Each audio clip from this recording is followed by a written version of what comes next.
শরীফ ওসমান হাদি ভাইকে গুলি করে হত্যা করা হলো, কিন্তু কেন?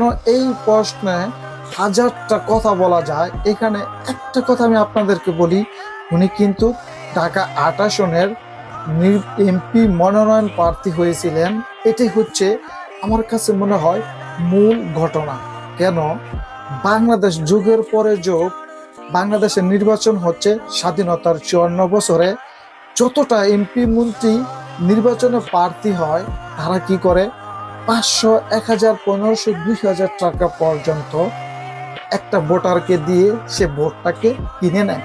আর ওসমান হাদি ভাই উনি যখন নির্বাচনে প্রচারণা চালাতেন, তখন ৫০ টাকা থেকে শুরু করে ৫০,০০০ টাকা পর্যন্ত ভোটার মানুষ ভালোবেসে তার পকেটে দিয়ে দিচ্ছে, নেন, এটা আপনার নির্বাচনী প্রচারণা খরচ করেন, আপনার নিজের জন্য খরচ করেন। এইটাই তো বাংলাদেশের ইতিহাস নতুন করে রচনা করতেছিল এই ওসমান হাদি ভাই, যেখানে কিনা বাংলাদেশের দুর্নীতিবাজরা কোটি কোটি টাকা খরচ করে একটা এমপি মনোনয়ন প্রার্থী, আর সেখানে ওসমান হাদি ভাইকেই মানুষ দিচ্ছে টাকা যেন সে নির্বাচন করতে পারে।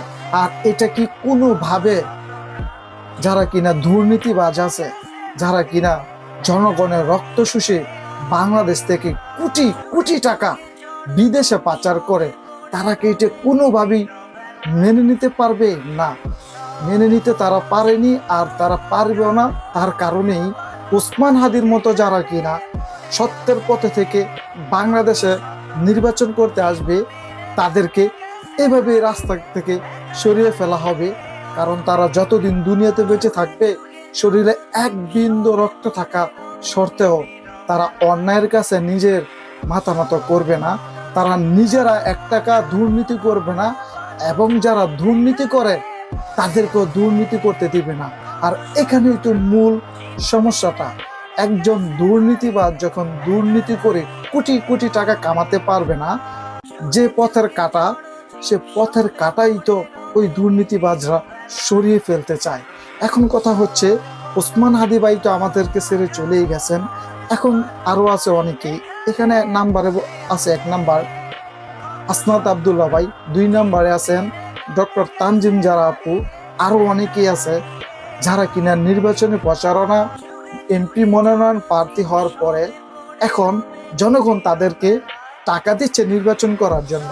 আর বাংলাদেশের সরকারের দায়িত্ব আমার মনে হয় এখন, যারা কিনা এই যে জেনারেশন নির্বাচনে এমপি মনোনয়ন প্রার্থী হয়ে প্রচারণা চালাচ্ছে, তাদেরকে সরকারিভাবে প্রটোকল দেয় এবং তাদের নিরাপত্তা নিশ্চিত করা।